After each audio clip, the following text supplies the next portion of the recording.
Hi everyone. I want to take the next few minutes to talk about driving your wheelchair in the rain. I first want to begin by encouraging you not to do it. I realize there are situations where it's just going to happen. If it's at all possible and at all practical, I want to encourage you to pursue other means of transportation, such as a mobility bus that may be provided in your community, a wheelchair accessible bus route, or a taxi service that is suitable for a wheelchair. I understand this isn't always practical, and there are situations where you're just going to find yourself in the rain. That's what's just happened to me. The weather was just calming down when I left for my physiotherapy, and it showed the rain was supposed to finish before I left to come back home. The forecast changed while I was doing my physiotherapy, and it was just pouring for the return ride home. So you'll see in this picture that I have two yellow bags on my wheelchair. The instrument that's protected by the rectangle shape is my GPS. It is susceptible to water and will get wrecked if it gets wet.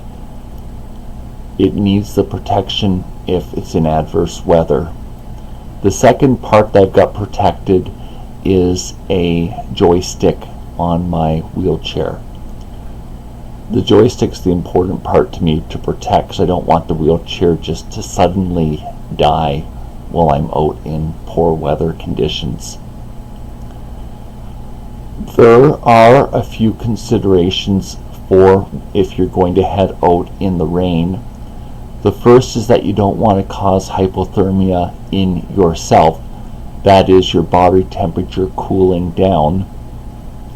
In the past, I've used convenience stores, malls, or banks to warm up in, or to wait out the weather.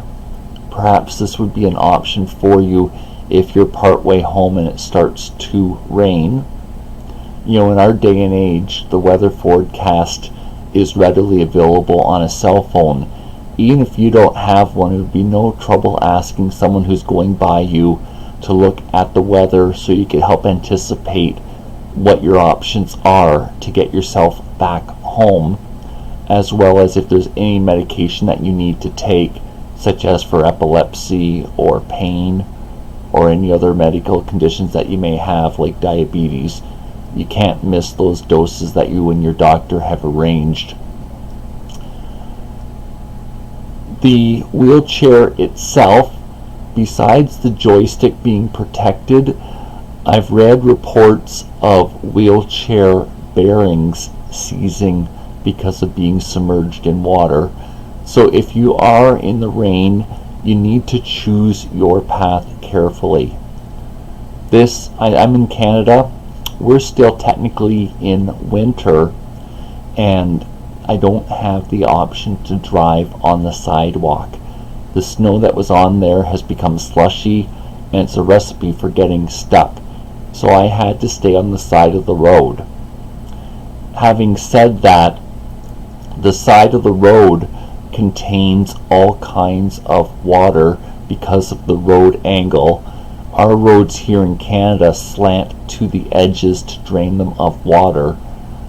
So I had to carefully choose, and I drove a little further away from the curb than I normally do, while being very cognizant of the traffic in and around me. The streets that I drove on, I did have the option to do this. Again, it's not going to be practical for everyone, but it was an option for me tonight. Then you want to have a conversation also before you find yourself in the situation with the person that sold you the wheelchair to find out what its tolerances are. One suggestion I was given was using a shower cap and keeping it on my person with the wheelchair at all times as the means of protecting the joystick. That would be another decent option for you to consider. So these are the thoughts that I have for you about this subject. Think about what you can and can't do and can and can't live without.